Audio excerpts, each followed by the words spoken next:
El título es Leer y escribir en el nivel superior, procesos y dificultades en los actuales contextos de diversidad cultural y lingüística. Mi nombre es Adriana Velázquez, voy a estar moderando este encuentro, soy coordinadora del Instituto de Investigación, soy coordinadora de investigación del Instituto Superior de Formación Docente número 807 y nuestros expositores forman parte del equipo de investigación del instituto, el doctor Jorge Espíndola, la profesora Viviana Molina y la profesora Nadia Mori. Yo diría que un equipo multidisciplinario, porque tenemos a Nadia y a Jorge que vienen del campo de la lengua y la literatura, y a Viviana del campo de las ciencias de la educación. Entonces, bueno, es interesante también remarcar lo que habíamos comenzado a trabajar el viernes pasado, la importancia de la conformación de equipos de investigación en nuestros institutos superiores, estoy hablando de la provincia del Chubut. Por supuesto, en contextos que son muy difíciles, que bueno, no es el caso analizar por lo menos en este encuentro esa situación, pero sí es cierto que se hace muy dificultoso la función de investigación en los institutos de formación docente y este trabajo es producto de una convocatoria que se realizó en el año 2018 por parte de la Dirección General de Educación Superior. Y bueno, a raíz de esa convocatoria se organizaron distintos equipos de investigación en distintos institutos de la provincia. Bueno, nosotros lo que estamos haciendo con estos encuentros es comenzar a hacer difusión, socialización de los hallazgos encontrados en la investigación, en este caso de nuestro equipo, y comenzar un caminito que forma parte también de lo que va a ser la jurisdicción, que es la evaluación de los informes, la socialización de los informes también pronto, probablemente en el mes de diciembre en la provincia del Chubut. Y la buena noticia es que nuestro equipo también va a ser una ponencia en el encuentro de investigación y prácticas pedagógicas del Infod. Esto es el 20 y 21 de noviembre. Bueno, doy paso al equipo, a Jorge, a Nadia y a Viviana. Les pedimos por favor que silencien los micrófonos. Y al final de la exposición del equipo vamos a hacer preguntas y comentarios. Bueno, gracias Adri, gracias colegas, estudiantes, amigos, amigas que nos acompañan en esta segunda instancia. ¿Se escucha bien? Sí, Jorge. Sí, Jorge, se escucha bien. Bueno, muchas gracias por estar ahí.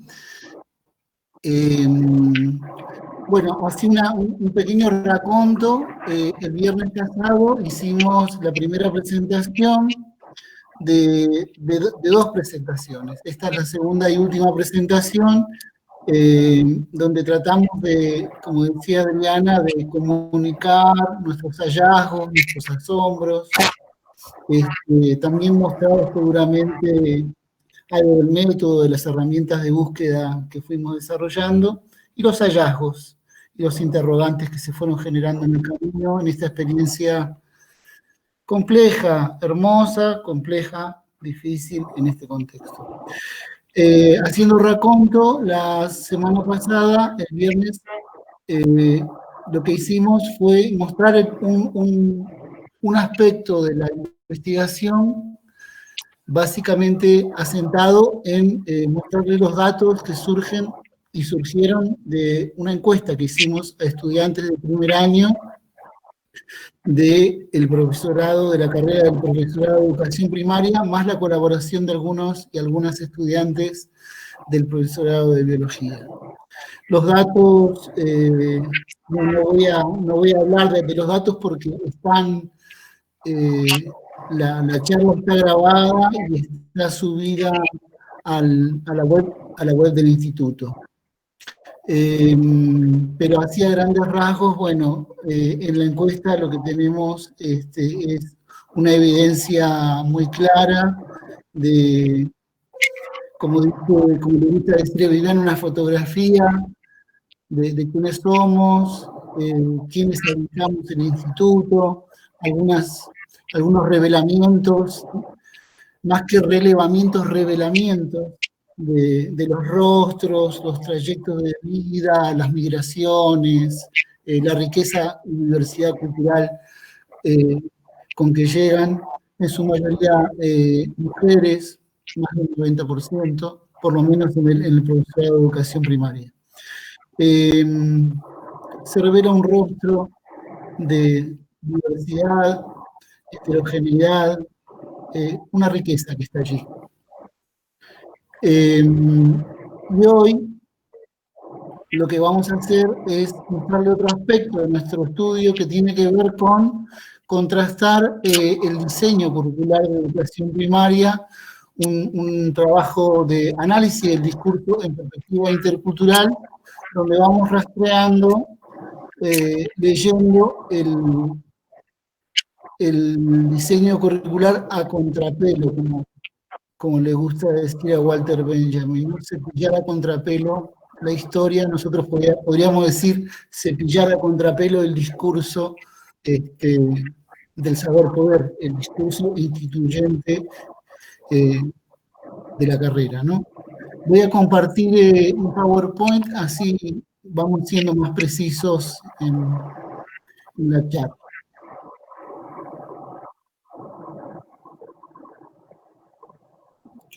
Un poquito de paciencia, que ya estamos, ¿eh?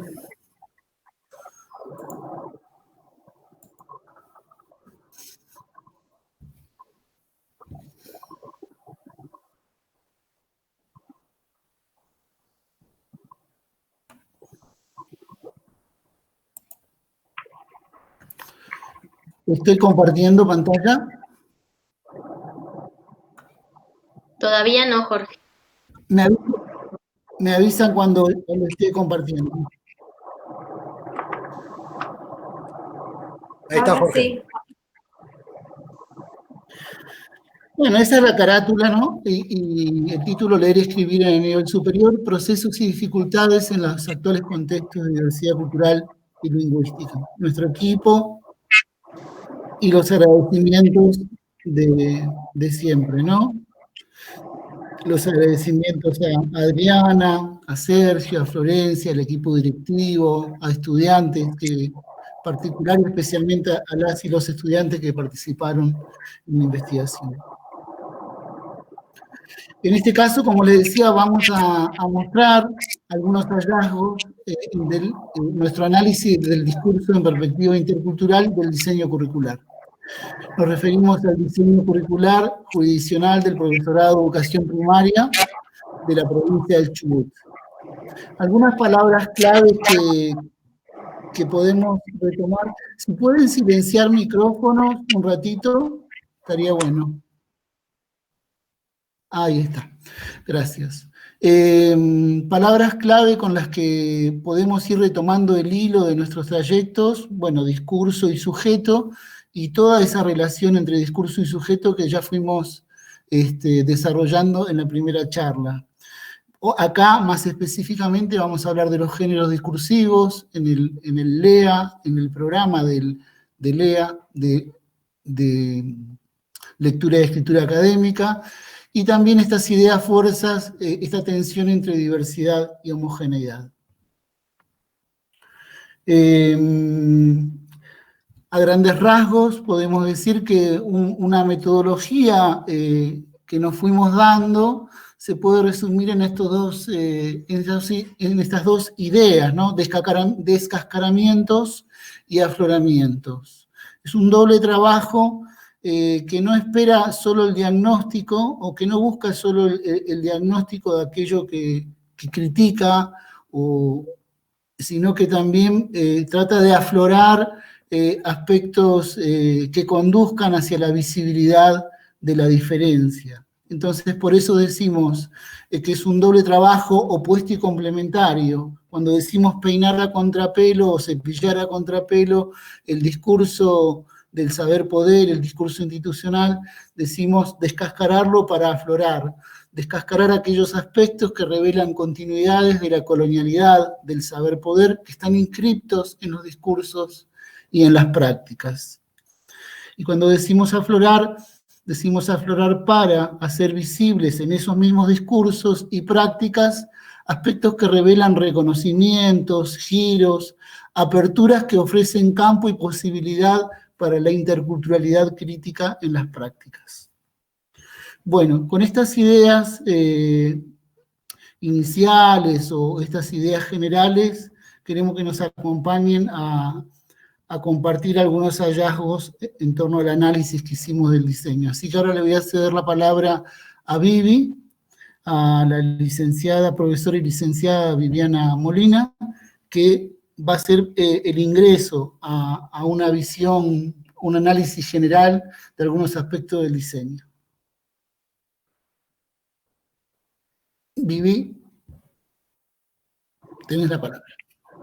Hola, buenas tardes a todos. Bueno, para comenzar vamos a recuperar. La estrategia va a ser la siguiente.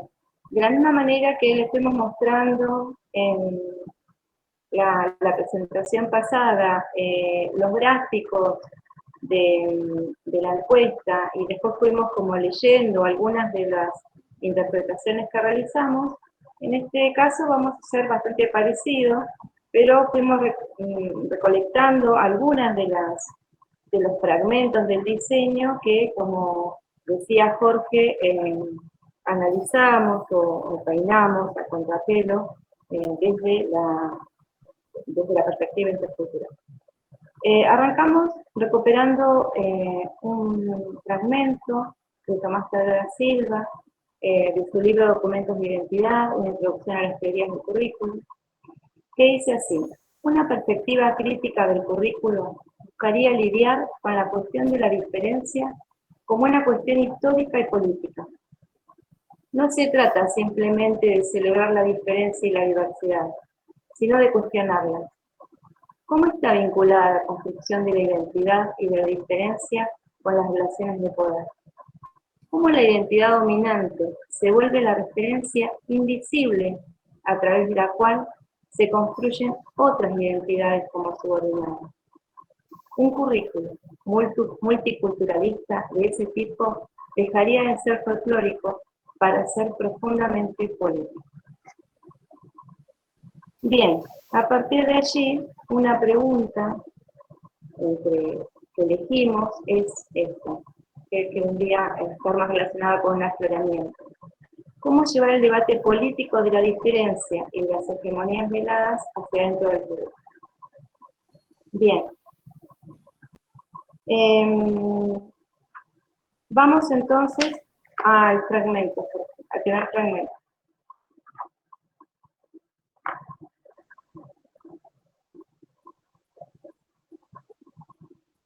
Bien, antes de leer este fragmento, que es parte de la fundamentación pedagógica de la propuesta curricular, del diseño curricular que analizamos, me gustaría señalar esta introducción. Entre las primeras observaciones realizadas al diseño curricular, notamos un discurso que proyecta una formación docente hacia futuros escenarios de diversidad, con énfasis en la preparación de un futuro profesional que, como agente democratizador de la cultura, deberá desenvolverse en espacios y realidades sociales complejas. Esta tensión hacia adelante, propia y necesaria de todo discurso, desde su performatividad del saber poder, debe diseñar y legislar un proyecto de formación, a menudo organiza un presente silencioso respecto del pasado o las posibles trayectorias culturales y vitales de quienes llegan a la formación superior. Una parte del fragmento entonces es así: los desafíos actuales de la escuela inclusiva que las políticas públicas promueven requieren de profesionales que puedan ser sujetos de transformación, que puedan implicar en ello su identidad docente, que se constituyan como mediadores eficaces entre las nuevas generaciones y la cultura, sabiendo que es una forma democratizadora de ocupar la autoridad que la práctica docente conlleva y de distribución justa del conocimiento. Bien. A partir de entonces la lectura de ese fragmento, nos preguntamos, ¿el futuro docente o en los futuros escenarios de su práctica y desempeño profesional debería tener en cuenta los desdes de sus alumnos, sus alumnas? En principio sí, pues el deseo es un futuro docente capaz de incluir en aquellos escenarios complejos. Sin embargo, esas imágenes del futuro aquí prescriben o al menos silencian los desdes de esos futuros profesionales con ideas democratizadoras e incluyentes. El análisis parece en principio en detalle un mero juego de tiempos verbales, pero vemos entonces un futuro docente que debe involucrarse, cuando sea profesional, desde el reconocimiento de la diversidad, pero está como bastante silenciado en el tiempo, por eso esto se titula Tiempos, Identidades y Discursos, porque en el tiempo verbal siempre estamos pensando en un futuro, en el futuro de ese docente, como si la diversidad estuviera afuera, pero no hay un reconocimiento de las diversidades que portan los estudiantes al ingreso. Avanzamos un poquito más en un segundo fragmento y nos vamos a encontrar, avanzar un poquito fuerte,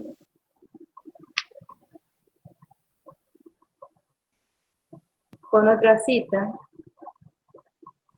con respecto a lo que este futuro docente debe involucrarse en el presente y pasado de sus alumnos.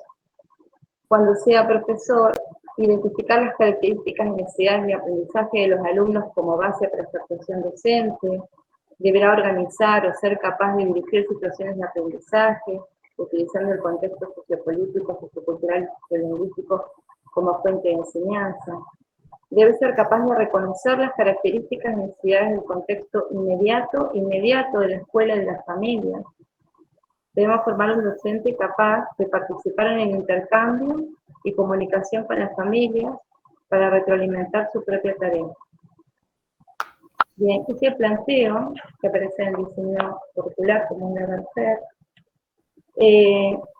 nos permite preguntarnos de alguna manera cómo sería posible, y es una pregunta, lograr esto y si, sin el reconocimiento de este sujeto estudiante que ingresa a la carrera, ¿no? Sin el reconocimiento de qué identidad aporta para que vivencie experiencias en donde es respetada su diversidad y pueda así formarse como un futuro formador capaz de reconocer la diferencia, en principio respetarla, pero también transformar a partir de eso.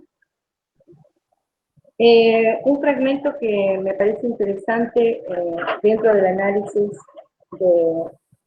del informe es este. ¿Qué intentamos hacer visibles en esta encrucijada de tiempos verbales? Una atención hacia adelante que proyecta e imagina futuros docentes con escasa visibilidad de sus pasados. El discurso curricular imagina una escuela de nivel superior que existe por fuera de las demandas y desafíos escolares que propone a sus futuros egresados. La confianza depositada en el proceso educativo, las 2.600 horas reloj a lo largo de 4 años de estudios de educación superior, ¿parecen autosuficientes para organizar el futuro? Luego también están las horas de formación continua. Y las trayectorias vitales previas, ¿subyace aquí una idea de autosuficiencia del sistema para la formación profesional?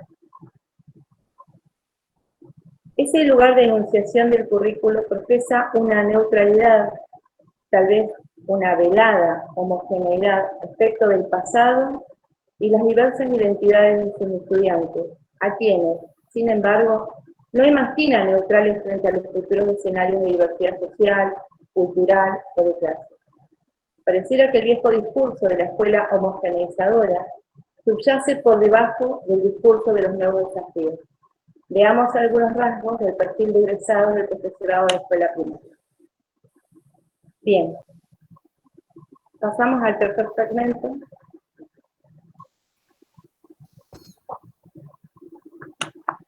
Un fragmento interesante y que dice bastante. Los cambios y las propuestas para construir una nueva escuela dejan a la vista realidades que tradicionalmente estaban veladas por el manto de la homogeneidad escolar.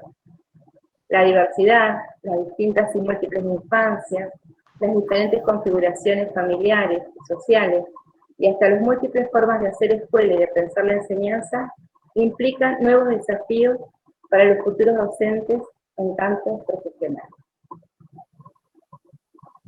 Bien, dos aspectos se van revelando entonces en este tratamiento del tiempo y lugar de la enunciación del currículum. Hay un futuro docente y una futura educación diversa, compleja, con la que deberá involucrarse. ¿Cómo es ese sujeto previo al ingreso en ese pasaje de transformaciones que implica la educación superior inicial? Solo hay un velo de homogeneidad genérica y democrática. Hay un imaginado y deseado futuro sujeto con cualidades para reconocer y reconocerse en y desde una identidad docente, capaz de involucrarse con la diversidad, comprometido con una idea de educación como servicio público. Ya no encerrado en la autonomía liberal de la profesión ni en la reproducción disciplinaria de un modelo burocrático. Entre otras cualidades, será un docente.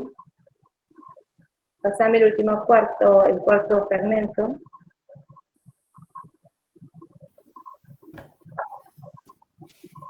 No lo tengo, lo voy a leer.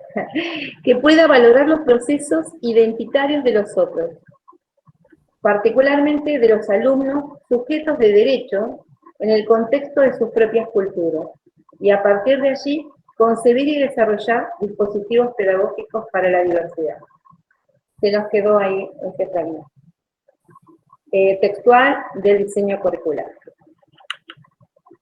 Entonces, bueno, un poco como síntesis de toda esta cuestión de apertura, de este breve análisis de la fundamentación, la parte de la fundamentación pedagógica de las propuestas curriculares para la formación docente y toda la parte del marco general del diseño.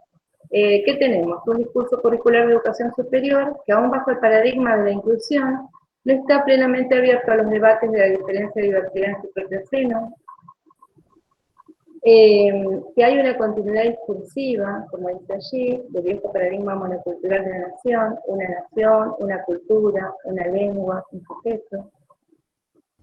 Y un poco la pregunta que emerge entonces, si ese sujeto, velado en su diferencia cultural desde el discurso del diseño curricular, será un futuro docente emancipador o un futuro docente reproductor de la regulación de la diferencia de otros. Un poco lo que decía al principio, ¿sí? Si pensamos en la experiencia educativa, dejando una huella, digamos, en el futuro formador, es necesario que recuperemos esa foto inicial de la encuesta, que recuperemos la riqueza, como decía Jorge, de las identidades que portan, de la subjetividad que portan los estudiantes, y que a partir de allí podamos pensar propuestas, revisando un poco este diseño que ahora veremos también cómo nos propone en la organización de un espacio, de una unidad curricular, como lectura y escritura académica, como el único espacio capaz de ofrecer las herramientas teóricas, metodológicas, discursivas, para que el estudiante con eso logre, bueno, hacerse de una serie de herramientas y ser exitoso, un exitoso estudiante. Tampoco es casual que luego nosotros, inmersos en este discurso, nos preguntemos por qué no les va bien a los chicos si tuvieron, si pasaron por esa unidad curricular, y si sobre todo no reconocemos, justamente, más bien nos llevamos por esta noción que aparece aquí en este diseño curricular, ¿no? De un sujeto homogéneo, de un sujeto ideal, de un estudiante que está allí para estudiar, pero que tiene todas las condiciones, porque como ya vimos en la encuesta, no es tan así. Tiene particularidades, ¿no? Es alguien que es mamá, que tiene un proyecto de vida, que hace mucho desde la escuela, es alguien que trabaja muchas horas, es alguien que entonces apuesta a la educación superior con un proyecto, con sueños, con esperanzas, pero con una trayectoria vital que si no la reconocemos, corremos el riesgo de inaugurar un acto educativo que parta del desconocimiento del otro, y eso sería como bueno, al menos asombroso, diría Jorge. En principio, esta es la primera parte, esta es la apertura, y ahora vamos a avanzar con la misma lógica, mostrando fragmentos y mostrándoles un poquito acerca de otras cosas que vamos descubriendo en el análisis del diseño. Le doy la palabra a Jorge. Gracias, Vivi. Bueno, sí, hemos ido desde lo general, desde la fundamentación, que fue lo que abordó y los fragmentos que trabajó Vivi, y ahora vamos específicamente a posar esta mirada crítica intercultural en este doble juego de descascaramientos y afloramientos en la unidad curricular de lectura y escritura académica. Obviamente no podemos contar toda la experiencia de análisis, pero vamos a compartir algunos aspectos. Así que bueno, le pido a Nadia si ella se va a ocupar de esta parte. Buenas tardes. Bien, en este punto, ¿se escucha? Sí, muy bien. En este punto, y desde el análisis del discurso, nosotros como equipo discutimos aspectos relacionados a las finalidades formativas, a los ejes, a los contenidos que presenta esta unidad curricular en especial, como es el taller de lectura y escritura académica, un campo de la formación general que es propuesto desde el diseño curricular jurisdiccional para las y los ingresantes de este primer año del profesorado de educación primaria. Nosotros quisimos mantener y sostener las premisas que habíamos mencionado el encuentro pasado, las premisas cristevianas, que estaban basadas en tres aspectos, ¿sí? El vínculo entre el discurso y el sujeto, los modos de lectura y escritura de este taller, y las posibles aperturas hacia la interculturalidad. Ahí colocamos las palabras claves, que son las que vamos a partir de ahora a reforzar, como lengua estándar, variación lingüística, procesos y sujetos de la enunciación. Si podés pasar, Jorge, la otra placa.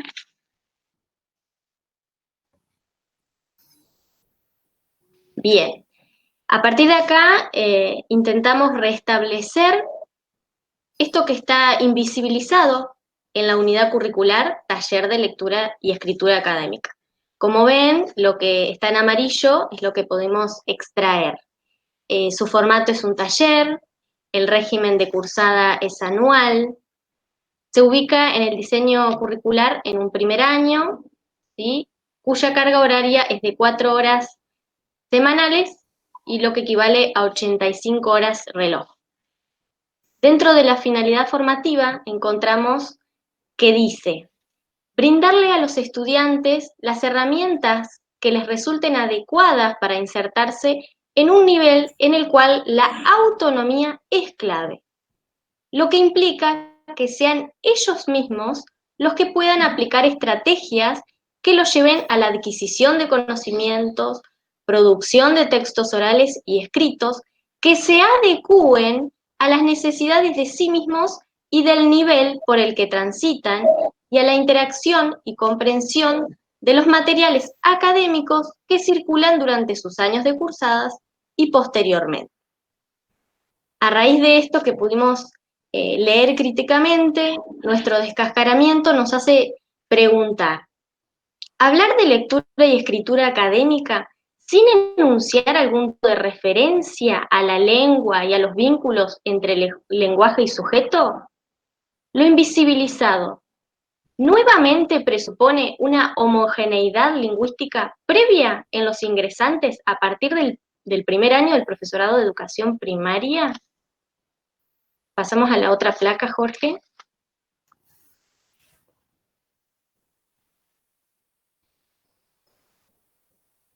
En este punto traemos a colación la variedad estándar, en palabras de Lucian Eliana, donde va a decir: las lenguas presentan variantes, ya que al ser empleadas por diversos sujetos sociales en variados contextos, están en continua transformación.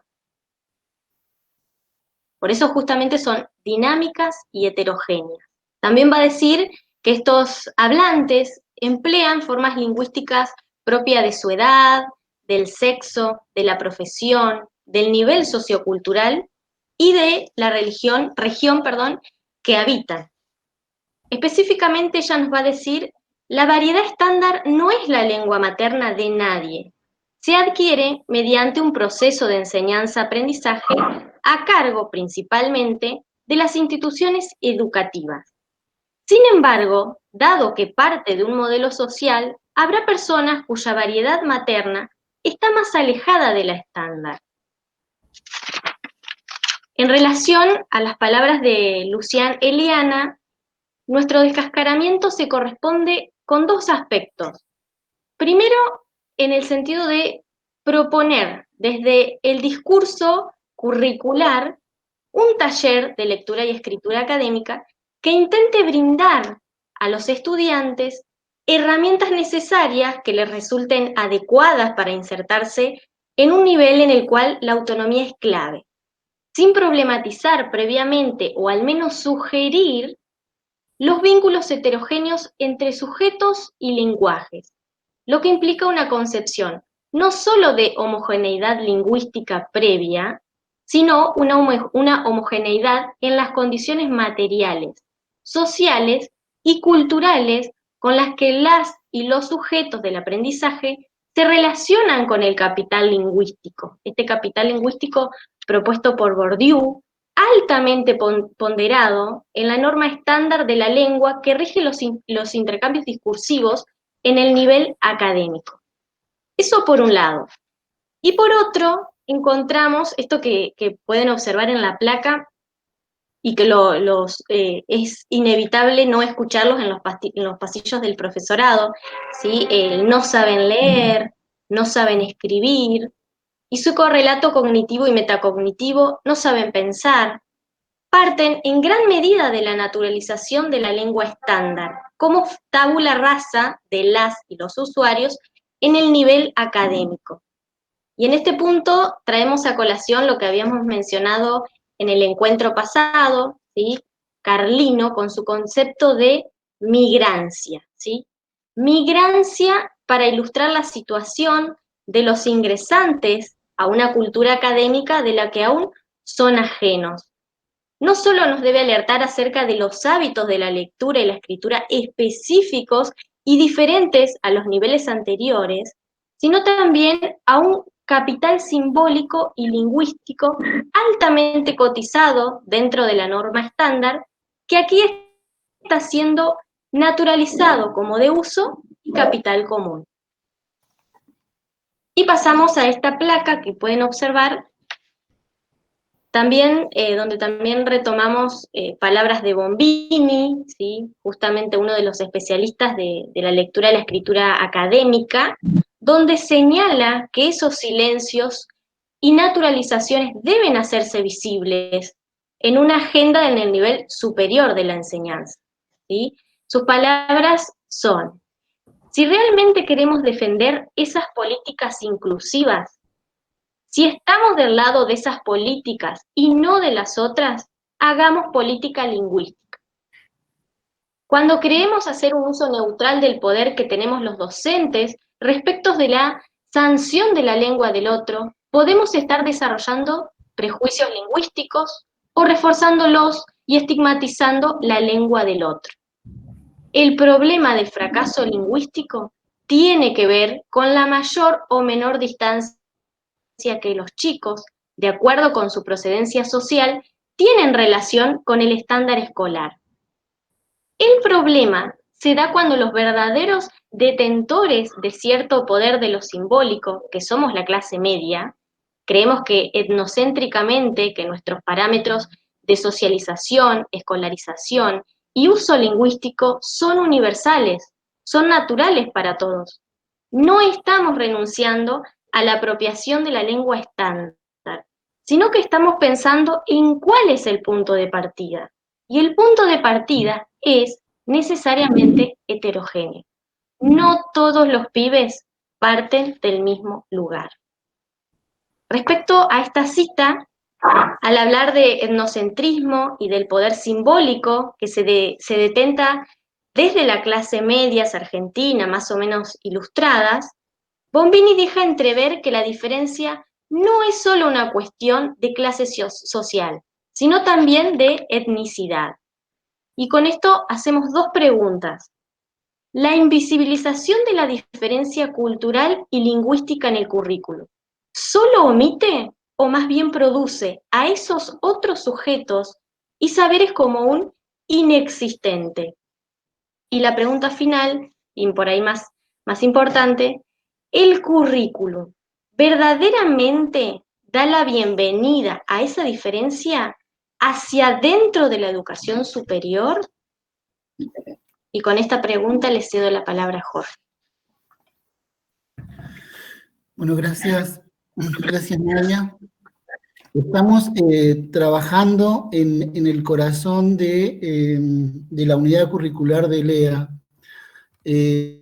Otro aspecto que queremos también señalar o contarles donde nos focalizamos es en las relaciones entre lectura, escritura y oralidad, podríamos decir lectura, escritura y oralidad académicas, en relación a los presupuestos de los procesos cognitivos y metacognitivos que se involucran en esos procesos. Nos pareció interesante analizar este fragmento. Lo vamos a leer. Es un poco denso, pero acompáñanos en esto que después ya salimos a flote. Dice así: se pondrá especial énfasis en el desarrollo de capacidades como la comprensión lectora, la comprensión oral y escrita, y procesos metacognitivos de reflexión sobre los procesos de lectura, escritura y escucha. Estos procesos permitirán a los estudiantes, futuros docentes, afianzarse como usuarios competentes de la lengua oral y escrita y como lectores reflexivos de distintas tipologías textuales, incorporando además las nuevas tecnologías de la información y la comunicación social.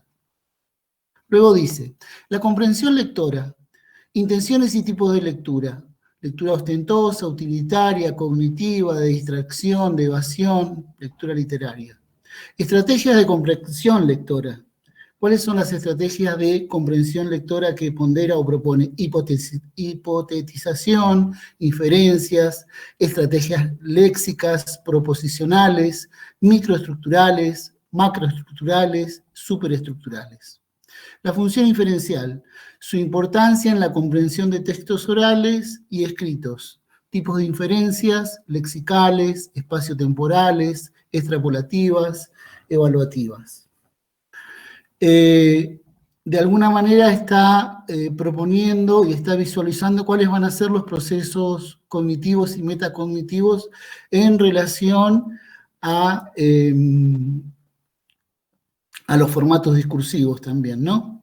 Entonces nosotros, en nuestro descascaramiento, lo que pensamos es esto, ¿no? Pensamos que los procesos cognitivos y metacognitivos aquí se presentan, se ven o presumimos que quedan, pongámoslo como una hipótesis, no como una afirmación definitiva, pero presumimos que esos procesos cognitivos y metacognitivos quedan anclados al estructuralismo.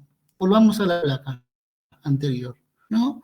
Dice proposiciones microestructurales, macroestructurales, superestructurales, los procesos de comprensión y de producción están ligados a los géneros discursivos y a las estructuras discursivas.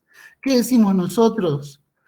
Decimos esto, que las tipologías textuales, claro que existen y claro que colaboran bastante en la comprensión y producción de textos, pero confiar las finalidades formativas, porque en ese punto estamos, confiar las finalidades formativas y los procesos cognitivos y metacognitivos involucrados en el aprendizaje casi exclusivamente a las inmanencias internas y al régimen estructuralista de los géneros de discurso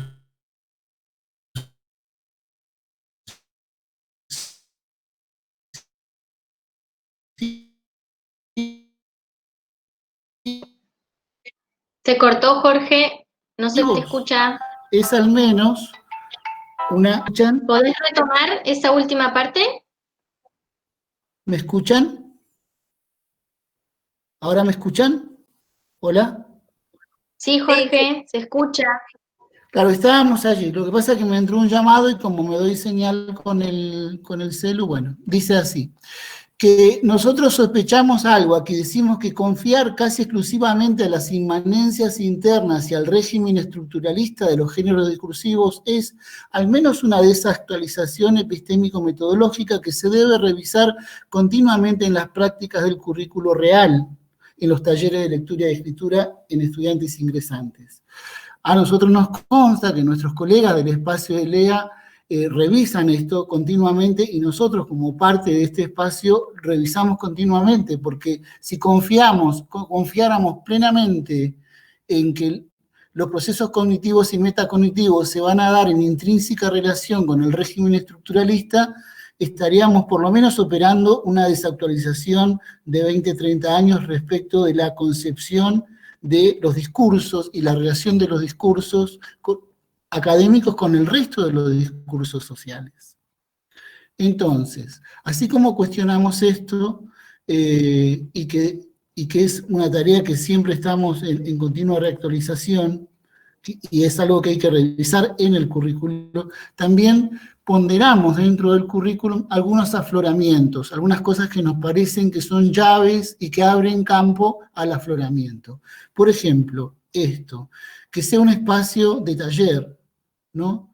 Ustedes saben que el taller como estrategia, como forma de trabajo, es un feliz ingreso al mundo académico de una riquísima experiencia de el aprendizaje colectivo, el aprendizaje horizontal, el aprendizaje cooperativo, la construcción colectiva del conocimiento, ¿no es cierto? Son experiencias de la educación popular, de corriente freiriana, de la corriente de Anderlecht, de la corriente de Enrique Pillon-Rivière, particularmente dentro de lo que es lectura y escritura académica, se recuperan en nuestro país una riquísima historia de experiencias en torno a los talleres literarios, y no voy a hacer nombres porque es extenso y sería injusto, pero hay una riquísima experiencia que ingresa aquí, de los talleres de literarios en Argentina. Entonces nosotros decimos que bueno que el formato pedagógico sea taller, que coexiste en el currículum una tensión evidente entre dos tradiciones, la del taller colectivo de creación, con sus ejercicios lúdicos discursivos de comprensión y producción de textos, pero también eso coexiste con la tradición individual, letrada y autónoma del discurso académico clásico. Y si volvemos a cómo se piensan los procesos cognitivos y metacognitivos,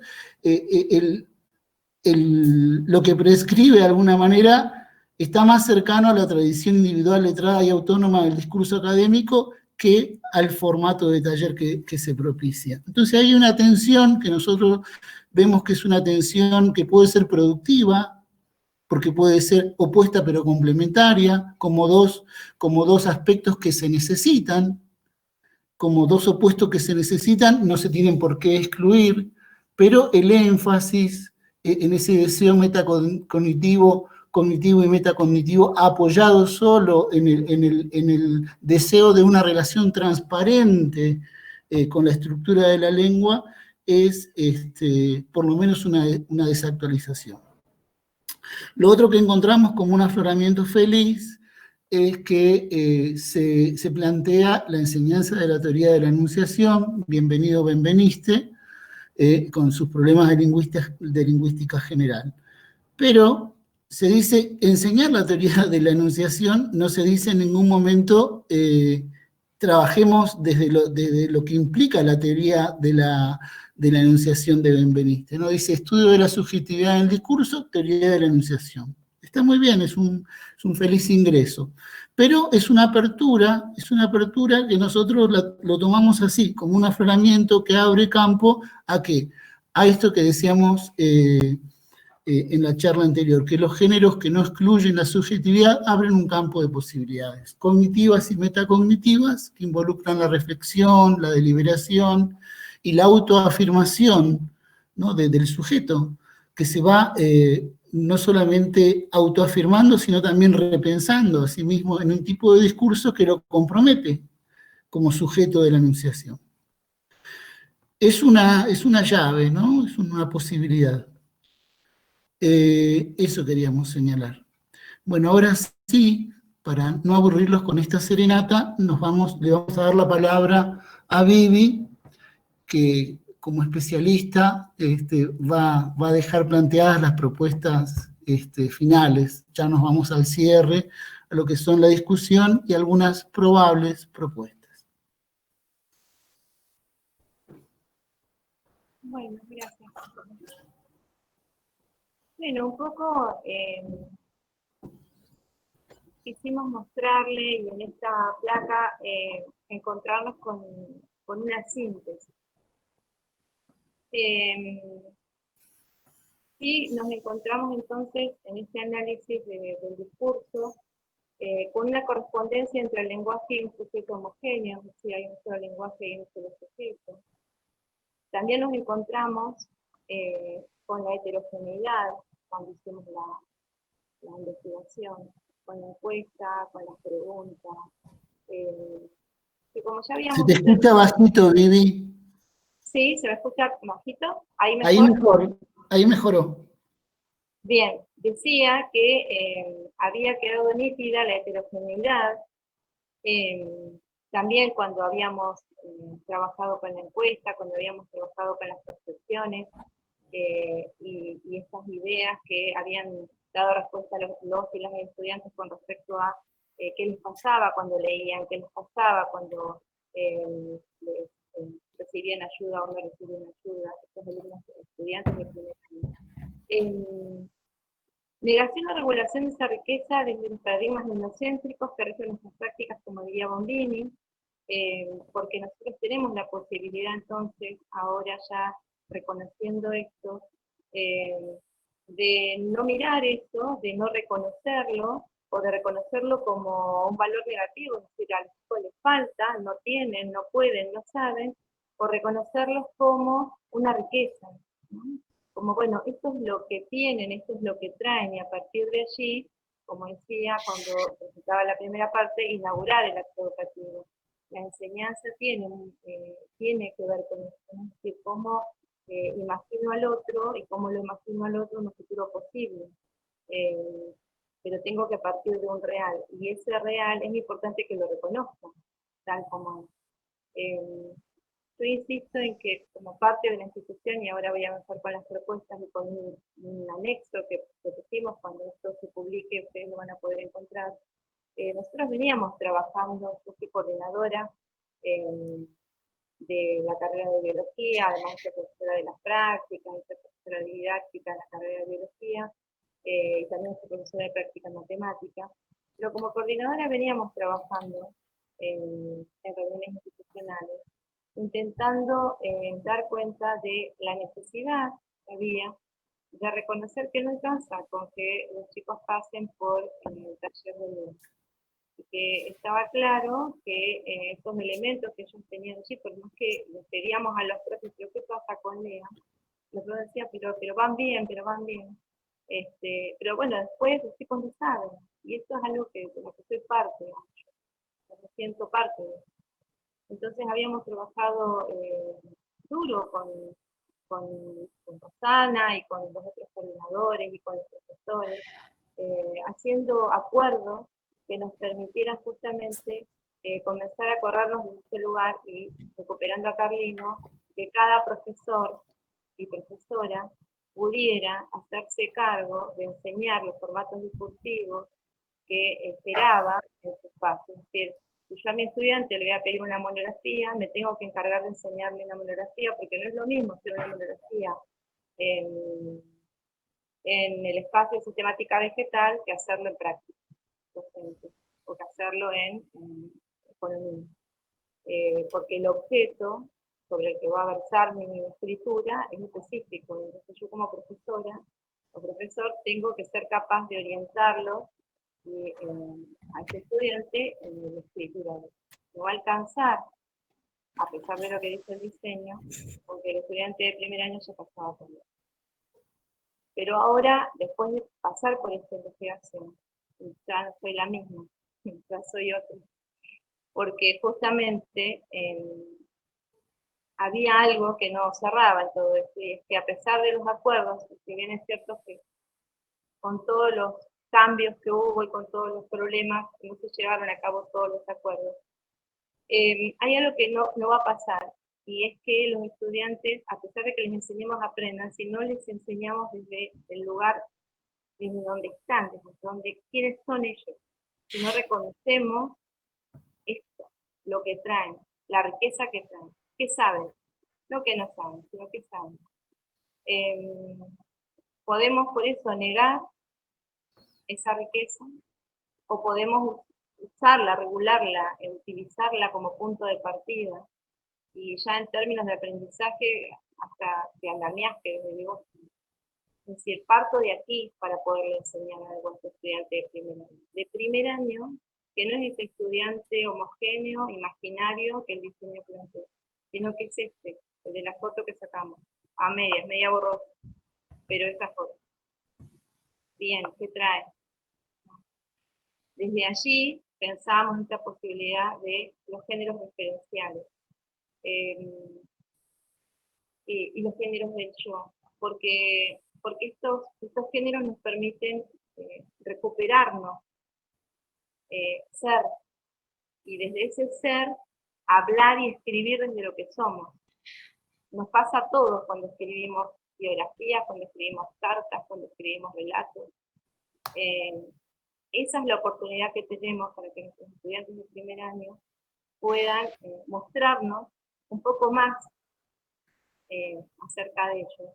Y a partir de allí generar andamiajes que posibiliten luego, seguramente, la enseñanza de los otros géneros, que son muy importantes que los aprendan, no les decimos que no. Solo decimos que si no habilitamos ese puente, probablemente eso no pase. Por eso cerramos con esta pregunta: ¿cuáles son las prácticas políticas posibles para construir agendas institucionales capaces de promover esas veladuras? Porque, bueno, decía, yo no soy la misma, porque darme cuenta, a pesar de haber leído muchas veces el diseño y los diseños como coordinadores, como instructores de la educación, y realmente estaba velado para mí. Lo estoy reconociendo, bueno, de la mano de Jorge, que es quien tiene todo el marco teórico, y de la reflexión y de la comprensión de todo esto. Y les mostramos un poquito, porque es muy largo y porque es muy denso, pero me parece que en este mostrarles, para no marearlos, para que puedan comprender justamente, ¿no? Pensando en ustedes, los destinatarios, que no tienen por qué. Recién cuando comenzaba a hablar con Adrián decía, bueno, recortamos porque el destinatario tiene que tener una foto de esto, pero probablemente la comprensión profunda de esto va a tener que ver cuando lea el informe, cuando sigamos trabajando en esta agenda institucional que probablemente ahora vamos a habilitar para hablar acerca de cómo sería. Es necesario comprender y valorar y primero aceptar quiénes son nuestros estudiantes, reconocerlos, aceptarlos, pero aceptarlos de verdad, valorarlos, para poder actuar, para poder accionar, para poder, desde un posicionamiento político claro, enseñar, intentar, formar, darle todas las herramientas para que sea un futuro profesor capaz de reconocer la diferencia, capaz de respetarla, pero también capaz de velar cuando esa diferencia esté operando de alguna manera y simbólicamente dejando de lado a una persona o dejándola fuera por cómo habla, por lo que dice. Entonces, si queremos que este futuro docente sea capaz de esto, que es loable, que este diseño tiene que ser así, es necesario que repensemos al interior y de nuestra institución y de todas las instituciones formadas, cómo hacerlo, y me parece que en ese sentido, antes del cómo, había que definir, bueno, ¿por qué pasa esto? Y no digo que sea la investigación, pero a mí me pasó que sentí asombro y que sentí que sí, que de alguna manera nos permitía este reconocimiento. Por eso cerramos con esta placa, creo, hacia una agenda intercultural en el Instituto 307 como una pregunta, y los afloramientos de la diversidad cultural y su posible cauce dentro de la comunidad educativa que integramos en el Instituto podrían discutirse en sus instancias democráticas de participación, discusión y gobierno institucional, propiciando la creación de un espacio para la interculturalidad, con gente interesada en llevar adelante una agenda hacia la interculturalidad. Bien, creo que todo, no sé, Jorge, si querés necesariamente debe decir algo. Sí, ahí estoy saliendo del modo compartir pantalla, pero igual voy conversando. Sí, bueno, una investigación es eso, es una investigación. Los hallazgos, las preguntas, algunos develamientos, los problemas que se generan, las hipótesis nuevas que se van generando en ese trayecto, no tienen por qué convertirse en una receta y nosotros tenemos la pretensión de construir o proponer, digamos, un recetario o una solución, sino que revelamos esto desde nuestra investigación, que es un aspecto de múltiples otros problemas que seguramente tenemos, y que a lo mejor si lo trabajamos juntos, pero de manera institucional, podemos llegar a avanzar. Pero de ninguna manera nuestro afán, en nuestro espíritu está proponer una receta, sino justamente por el compromiso que tenemos como investigadores docentes, conscientes de esta situación, involucrados en esta situación, es que hacemos este tipo de propuestas dentro, como bien marcaba Vivi, dentro de ya una agenda de preocupaciones y de acciones de la que nosotros nos sentimos parte, que se viene construyendo a lo largo ya de algunos años, que de alguna manera daba cuenta Vivi, y que en los adjuntos de la investigación hay una compilación de todo ese trabajo de años que se viene haciendo. Bueno, ahí estaría.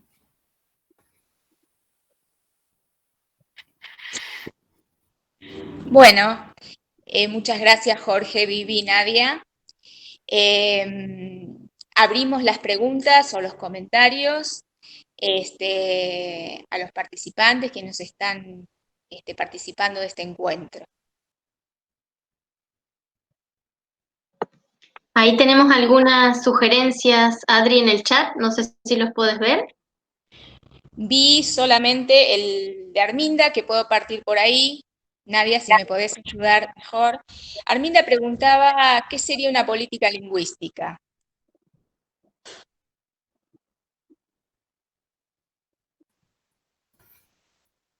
Ahí vamos. Y por ahí me resultó interesante, hola, buenas tardes, interesante y por ahí poderla ampliar o dónde puedo ir a ampliar esa mirada, porque me parece relevante allí lo que ustedes traen. Hola, Arminda. Gracias por la pregunta. Básicamente, en términos generales, justamente lo que planteaba Lucián, ¿no? Esa crítica, esa teórica de la lengua estándar que nosotros citábamos. La variedad estándar, o sea, la lengua es heterogénea, es diversa, existen los sociolectos, las diversidades, los cruces, nada más rico para mostrar la diversidad de una cultura que entrar en su lengua, ¿no? La lengua está siempre dándonos un estado de la cuestión de las migraciones, los sustratos, la historia, las tranzas sociales. Nosotros tenemos una lengua que está atravesada por sustratos antiquísimos de lenguas, de pueblos originarios, que está atravesada a la vez por todo el diálogo con el mundo de la tecnología, con la lengua inglesa, que a la vez está atravesada por un montón de formas y estilos discursivos de hablas regionales, de habla de otros países, de otros lugares. Cuando uno se mete a hacer un corte en el presente de una lengua, siempre uno se da cuenta que la lengua no es un todo estable, que hay una tensión entre estabilidad e inestabilidad, que aquello que llamamos lengua española no es lo mismo en España que en Argentina, pero tampoco es lo mismo en el Río de la Plata que en la Patagonia, y probablemente no sea lo mismo en una ciudad como Rivadavia que Esquel. Entonces, las lenguas estándar son aquellos formatos que se estandarizan y que se regulan desde las instituciones, y que pasa a ser la lengua burocrática de la nación, la lengua de Estado, ¿no? La variedad de lengua de Estado, y que suele ser conformada, prestigiada, consolidada por el sociolecto de las clases medias. Por eso Bombini habla, nosotros las clases medias detentoras de lo simbólico, ¿no? Del poder simbólico instituyente de una forma, de un estilo de habla que se consolida como estilo legal por sobre otros estilos que minoriza, ilegaliza, niega, subsume, etc. Entonces, en principio una lengua estándar es una cuestión de política. Toda lengua es una cuestión de política de Estado, ¿no? Entonces, nosotros al recuperar la conciencia de que la lengua estándar no es la lengua madre de nadie, lo que podemos es empezar a pensar la diferencia, desde dónde partimos para llegar a esa lengua estándar.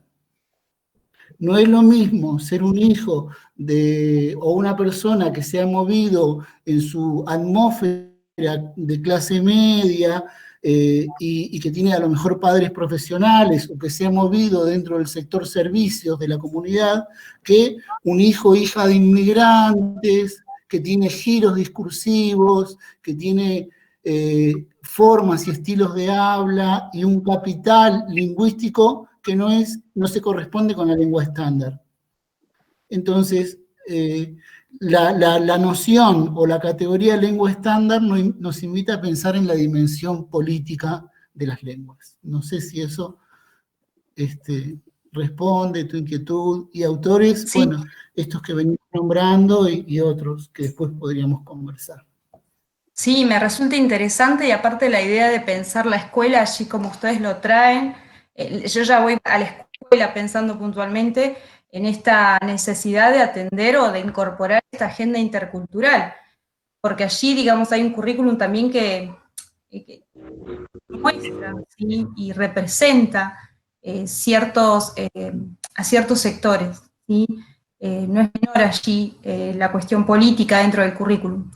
Y esto a pensarse, ¿sí? Como política educativa a tener en cuenta, de poder atender esta diversidad con la que nosotros trabajamos y ponerla en valor, ¿sí? Atendiendo también que, bueno, yo pensando en escuelas secundarias, la diversidad y riqueza que nosotros podemos encontrar a partir de abrirnos, ¿sí? Y de tener en cuenta esto que ustedes vienen señalando allí, con respecto al lenguaje, ¿sí? Que también es una herramienta de poder, y hay que tener ciertas vigilancias porque responden a determinados sectores, a determinados grupos, y dejan por fuera muchos. Entonces, bueno, es importante, la verdad que interesante lo planteado. Bueno, gracias, Arminda. Dani Loncón quiere hacer una pregunta o un comentario.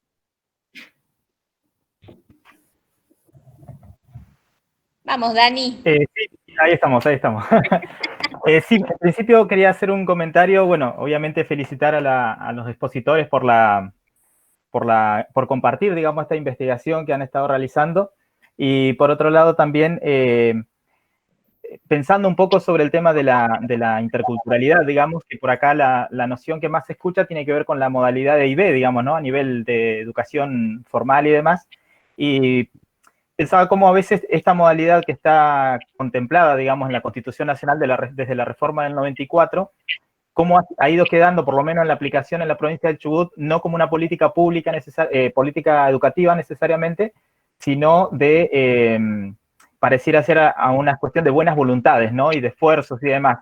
Cuando recién estaba revisando acá la ley de educación de la provincia, de la ley 91, que claramente, digamos, en el artículo 72 dice que la modalidad justamente de educación intercultural y bilingüe es la modalidad del sistema educativo que atraviesa todos los ciclos, niveles y modalidades para garantizar el derecho constitucional de los pueblos indígenas.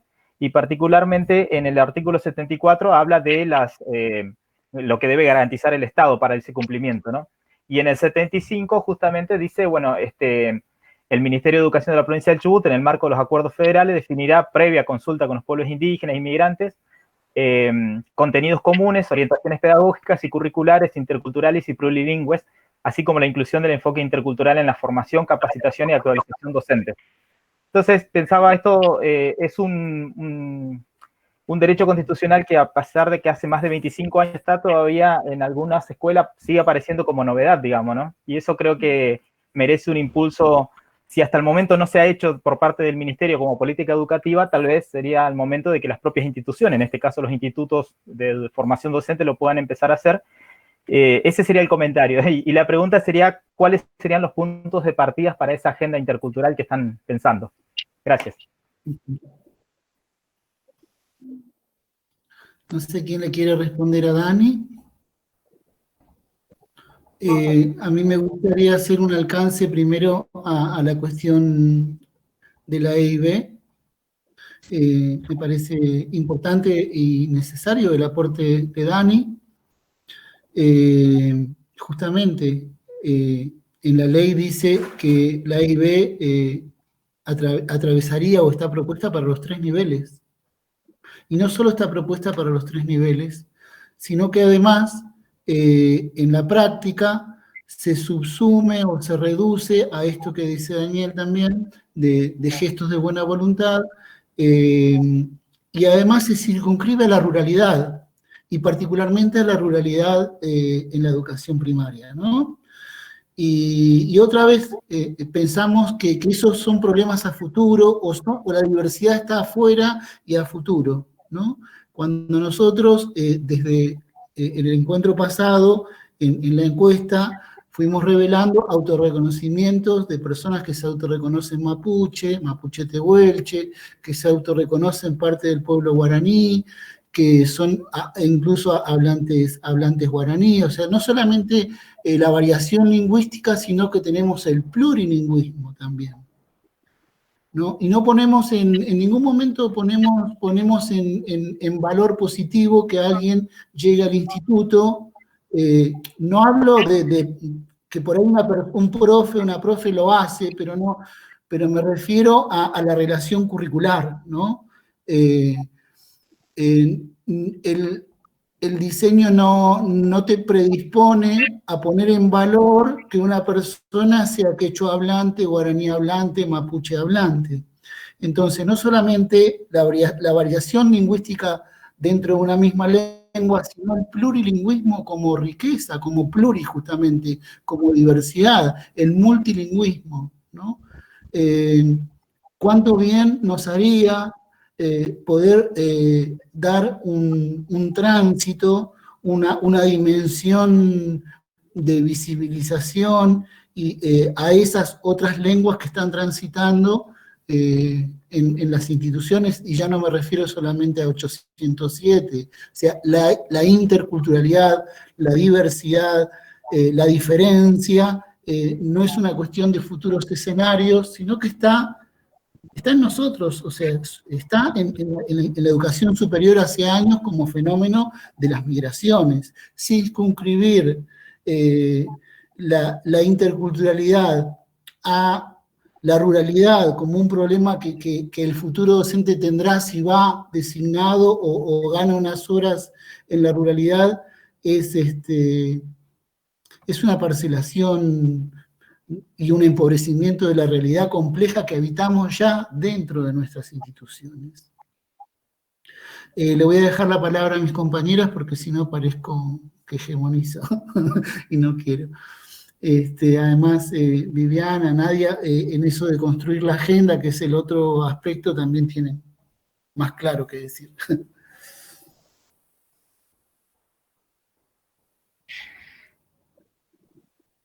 Bueno, yo voy a pensar en voz alta.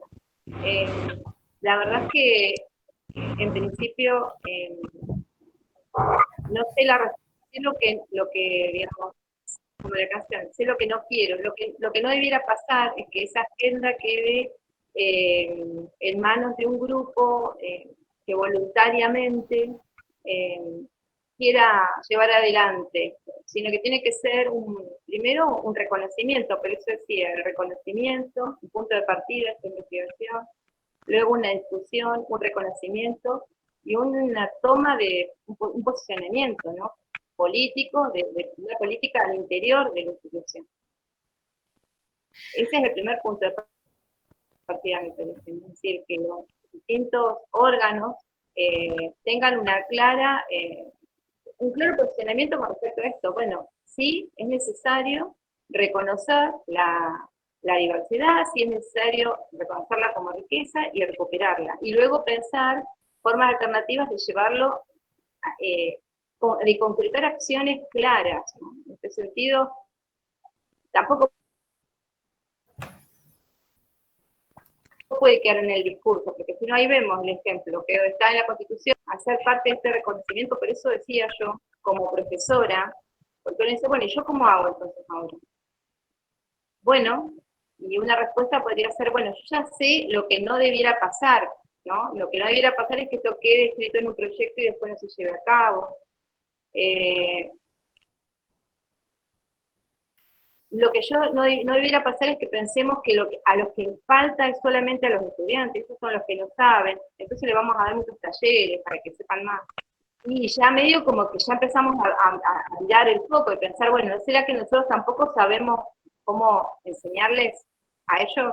O todos sabemos sobre los géneros del yoga. El taller no debiera estar pensado, pienso en voz alta, para nosotros también, para darnos herramientas para que ese sea el punto de partida.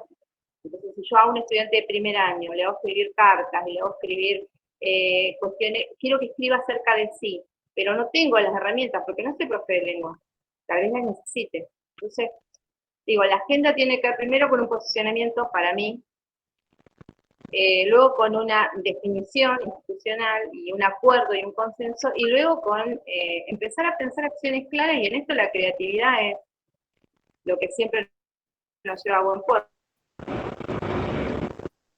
Uno siempre puede inventar cosas, dispositivos, inventar cosas. Creo que sí está claro es el camino por donde no debiéramos ir, que es pensar que el otro no tiene, que el otro no sabe, que el otro no puede, y que ese otro siempre es el estudiante. Porque ahí vamos a caer siempre en lo mismo. Nunca les va a alcanzar, porque como decíamos, la investigación de Vela que no es lo que no tienen, sino que es lo que no reconocemos de lo que traen. Y entonces, al no tener un punto de partida válido, no te anclar los procesos de enseñanza, el aprendizaje no se produce, porque es un proceso diferenciado. Pero yo acá tengo que enseñar a un destinatario posible. Si ese destinatario es ideal y está muy lejos y no es real, por supuesto que todo lo que yo proponga, digamos, no le va a llegar. Entonces, acá ya estamos hablando de enseñar y el aprender, ¿no? Repito, son procesos diferenciados. El otro coproduce en el aprendizaje, bien, pero yo acá, cuando propongo, tengo que proponerle algo posible, porque si no, yo digo, bueno, yo enseñé, pero el otro no aprendió, y ahí estamos. Eso es lo que se me ocurre en Yo quiero decir, en función de la pregunta de Dani, ¿no? A mí me parece que de lo que estaba diciendo, me parece que en principio no caer en voluntarismos, sino en compromisos institucionales. Y son dos patas o dos aspectos. Un aspecto muy específico que tiene que ver con lectura y escritura y la posible implementación o el posible énfasis de los géneros autorreferenciales como herramienta, sobre todo en el primer año y específicamente en el primer año, como puente para un acercamiento y una visibilización de la subjetividad y una posibilidad para la subjetividad. Y otra cosa, la agenda intercultural como una cosa más general, porque la teoría de la interculturalidad no es una teoría de la lectura y escritura académica. La teoría de la interculturalidad no nos ofrece una teoría específica de lectura y escritura. No, la teoría de la interculturalidad nos ofrece una visión crítica de problemas transversales,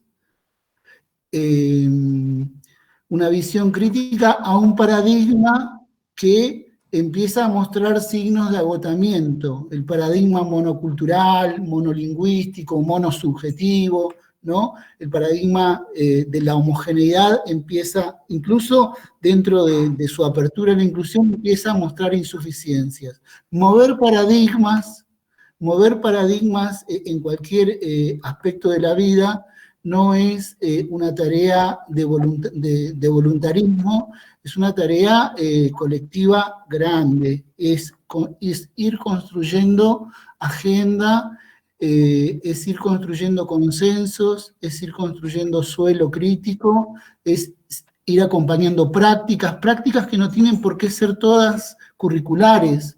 Puede haber prácticas que tengan que ver con el feliz encuentro de la diferencia adentro de la institución y celebrar el Huaychipantu, por ejemplo, ¿no? Y hacer la celebración del Huaychipantu como un aspecto de reconocimiento del cambio de ciclo, por ejemplo. Estoy pensando con Daniel, ¿no? Y que hemos hecho la actividad del Huaychipantu algunas veces en el instituto. Lo hemos hecho desde la voluntad, desde algún lugar, pero eso, no no estoy proponiendo una agenda y lo que se debiera hacer, ni mucho menos, sino gestos, aperturas, no tiene por qué todo ser áulico y curricular. Podemos incluso hasta hacer una fiesta de comidas, o contar historias, ¿no? Hacer contadas de historias, no sé, me parece que podemos trabajar la memoria colectiva. Ahí es reunirse y hacer nutram, como decimos, ¿no? Hacer diálogo, conversar, hacer ronda de conversación y producir una agenda, si hay voluntad de construir esa diversidad, hacer una agenda colectiva y desde el compromiso, porque si hay dos locos o tres o cuatro haciendo por voluntarismo, en un momento esos cuatro locos se cansan y eso no cuaja en una política institucional. Y mover paradigmas implica encarnar en las instituciones, modificar las instituciones. Cuando Arminda decía, ¿qué es política lingüística? Y es esto, ¿no? Es decir, hacer política, política en el sentido no partidario, sino recobrar la calidad, la entera dimensión de la idea de la política pedagógica, en este caso. Bueno, Así que Dani está... si alguien más quiere hacer algún comentario. Yo primero quiero hacer a modo de observación y agarrarme fuerte de esto que dijo Vivi, que se siente distinta y realmente es así. Nosotros iniciamos este camino con unas premisas que a lo largo del tiempo se fueron transformando, se fueron revocando y llegamos a este producto final. Por allá en las primeras bosquejos de las ideas proyectos, fui la primera en hacer un listado con los problemas. Al ser profe de LEA, no saben escribir, no hacen bien la monografía, con lo cual ahora me replanteo, ¿no? ¿Con qué criterio se podría desaprobar una monografía de dos personas que son distintas, que traen consigo su biblioteca, su enciclopedia, y que tal vez no estaba teniendo en cuenta? Así que personalmente también me voy distinta, y eso es algo súper positivo, y así como dice Jorge, somos quizás tres locos que damos un puntapié a que se haga una apertura a esta agenda institucional, pero siempre y cuando resaltemos esto de que repensemos nuestras prácticas.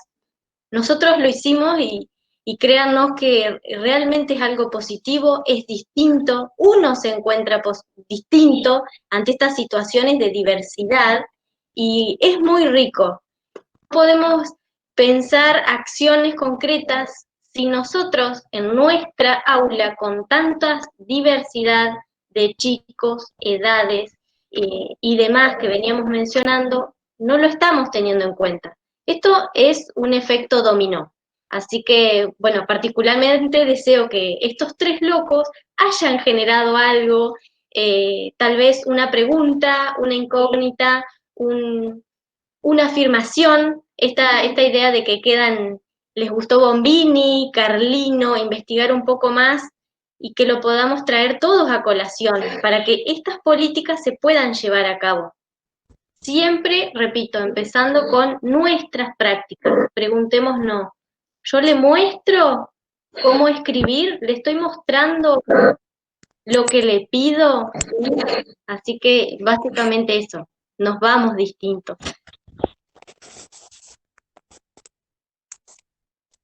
Bueno, ¿alguien más quisiera hacer algún comentario, alguna pregunta? Ya estaríamos en el momento del cierre.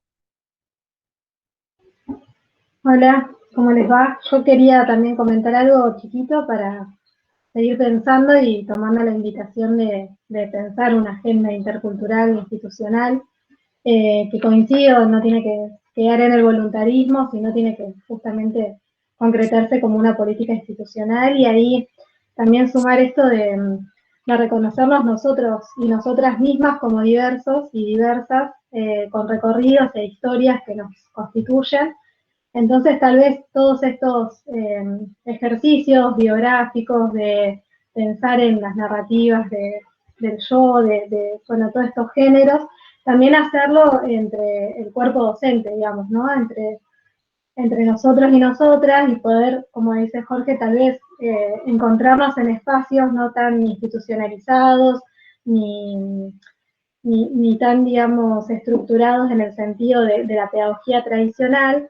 Entonces tal vez se me ocurre que también un buen punto de partida es poder, en las reuniones institucionales o en encuentros que podamos hacer, poder tomar esta propuesta de pensarnos y reconocernos también nosotras y nosotros como diversos, con historias diversas, porque también digo, todas estas prácticas que se suelen dar con los estudiantes y sobre los estudiantes, nos pasa con otros docentes y otras docentes, con otras historias, con otros recorridos, ¿no? Es como creo que lo dije la vez pasada, me he encontrado en muchas salas de profesores y en encuentros con colegas hablando de los que vienen del norte y sus otros recorridos formativos, y muchas veces eso se va unido a una deslegitimación de su formación profesional, ¿no? Y bueno, eso también va generando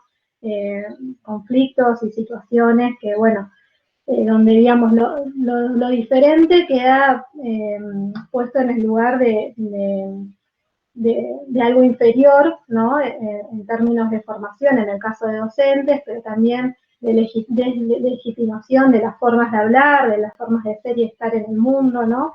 Que luego se trasladan hacia estudiantes y hacia otras personas, ¿no? Entonces me parece que también este reconocimiento, ¿no? Y eso también trae la perspectiva intercultural crítica, ¿no? Que es el punto de partida es poder reconocernos y no que el otro es diverso o que otra forma es cultural, sino que también nosotras y nosotros tenemos prácticas culturales y a la vez estamos constituidos por esas historias, esos desplazamientos, esas historias familiares también, esos silencios y esos ocultamientos que muchas veces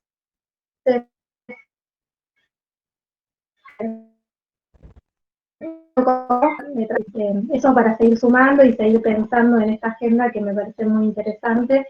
Y bueno, otra vez felicitaciones, me pareció muy interesante este encuentro y la lectura del diseño, así que bueno, seguimos.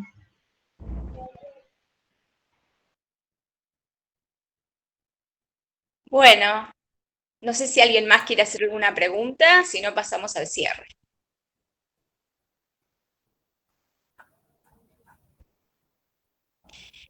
Bueno, en mi caso voy a hacer el cierre, muy contenta y agradecida por el trabajo que ha realizado el equipo de investigación de 807, Jorge, Nadia, Viviana, están haciendo un esfuerzo enorme en el medio de, bueno, nuestras clases habituales, nuestros cierres de año, en distintas instituciones, es decir, solo decir que la práctica de investigación es una lucha permanente también por consolidarla en los institutos superiores de formación docente de la provincia.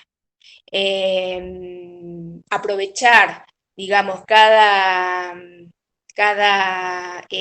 oportunidad que aparece, digamos, en términos de política educativa, es importante. Es decir, nosotros tuvimos una convocatoria en el 2008 y fue una lucha permanente poder aprovechar ese momento. Sabemos que no tenemos una buena perspectiva para el 2021. Ustedes saben que el 2020 fue un año muy complicado, lo estamos terminando, por eso es absolutamente importante el aporte que ha hecho este equipo y que seguirá haciendo, por suerte, ahora en el encuentro nacional del Infod, y probablemente en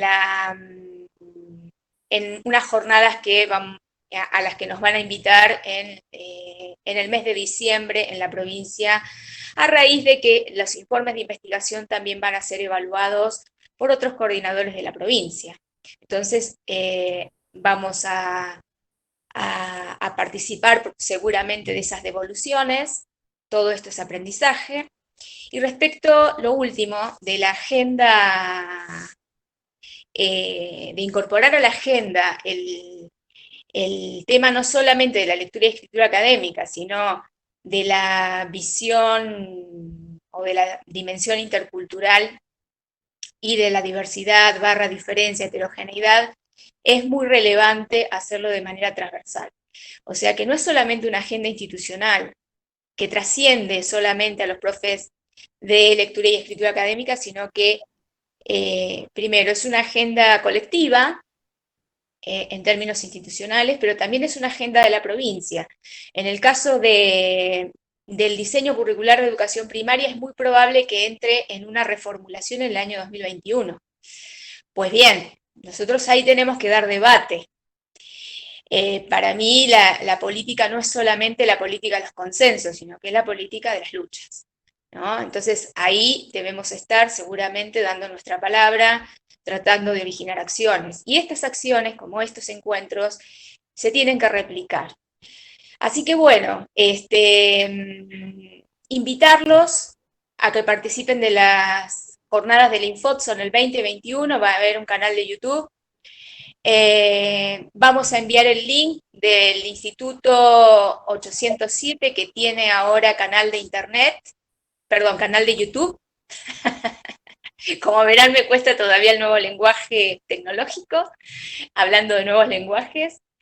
Y les vamos a mandar el link de los 2 encuentros una vez que esté subido el segundo. Y muchas gracias por la participación.